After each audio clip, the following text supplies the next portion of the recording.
When scientists warn about the Southern Ocean burp, they're not talking about a minor hiccup in climate behavior.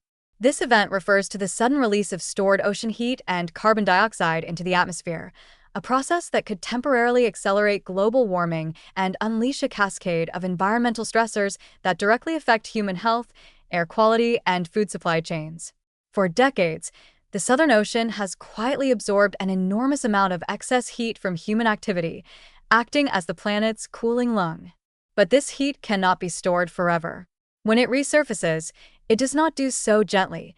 It spills back into the atmosphere, pushing temperatures higher, drying soils, and setting off a dangerous cycle that connects distant parts of the world in unexpected and alarming ways. Imagine that this vast body of cold water, circling Antarctica like a global thermostat, suddenly exhales. The release of trapped heat and CO2 means that the air warms rapidly, the polar ice melts faster, and global circulation patterns shift. Within weeks or months, regions thousands of miles away could experience intensified heat waves, reduced rainfall, and even shifts in monsoon systems. This is not abstract physics. It's the difference between a stable harvest season and a failed one, between breathable air and smog-filled days, between a livable city and an overheated one. Heat waves are the most immediate danger. If a Southern Ocean heat release pushes average temperatures up even slightly, the resulting domino effect can lead to extreme, prolonged heat episodes.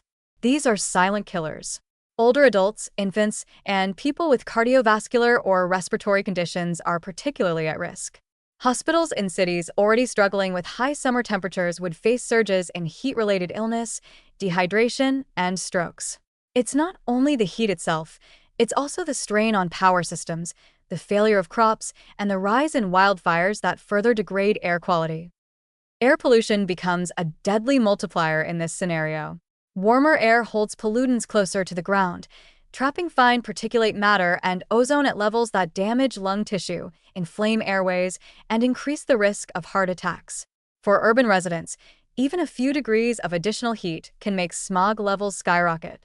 Meanwhile, wildfire smoke, fueled by drier forests and higher winds, travels across continents, worsening respiratory diseases and creating long-term health damage even for people who live far from the source. In this way, the burp of the ocean can become the cough of humanity, our collective breath thickened by our planet's imbalance. Food security, too, becomes fragile under such heat shifts. Crops such as wheat, rice, and corn have very narrow optimal growing ranges. A sudden spike in temperature or a shift in rainfall patterns can cut yields drastically.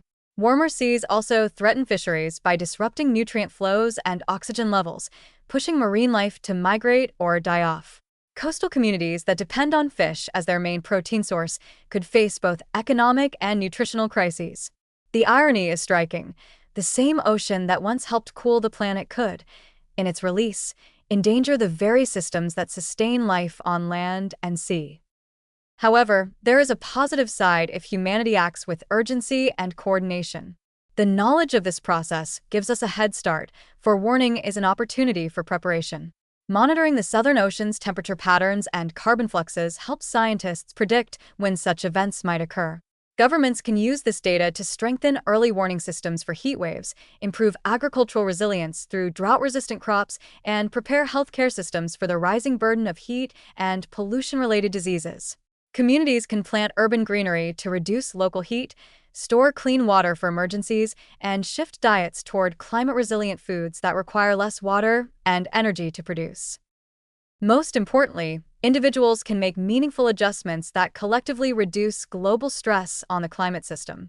Cutting down meat consumption, reducing food waste, using energy efficiently, and supporting sustainable businesses are not minor gestures.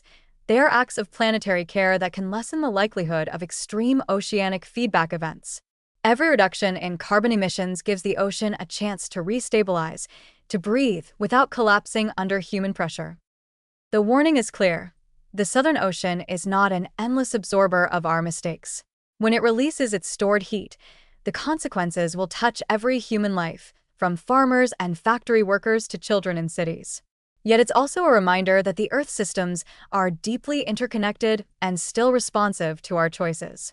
If we slow our emissions now, If we restore balance between ocean and atmosphere, that great burp could be softened into a sigh of recovery rather than a roar of crisis. The health of every person alive today depends on how we respond, not tomorrow but now.